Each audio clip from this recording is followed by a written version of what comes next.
আসসালামু আলাইকুম। আমি আলিশা। কেমন আছেন সবাই? আশা করছি সবাই ভালো আছেন। আলহামদুলিল্লাহ আমিও ভালো আছি। চলে এলাম একটা নতুন ভিডিও নিয়ে।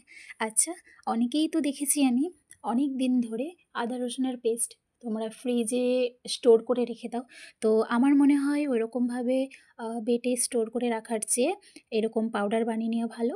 তো আমি বানিয়ে নিয়েছিলাম আদা রসুনের পাউডার, আর ছিল রসুনের পাউডার, সাথে বানিয়েছিলাম আ মানে কাঁচা সবজির জন্য বানিয়েছিলাম আমি সর্ষে, পোস্ত ২ রকম সর্ষে নিয়েছিলাম। কালো সর্ষে, সাদা সর্ষে আর পোস্ত নিয়েছিলাম।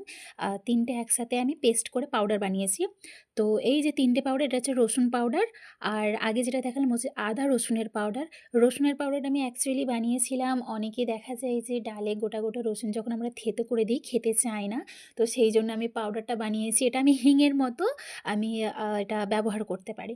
তো ভিডিওটা কেমন লেগেছে অবশ্যই কমেন্ট করে জানাবেন। আর এরকম নতুন, নতুন ভিডিও পেতে আমার চ্যানেলটাকে সাবস্ক্রাইব করে রাখুন। আল্লাহ হাফিজ। আবার দেখা হবে নতুন একটা ভিডিও নিয়ে।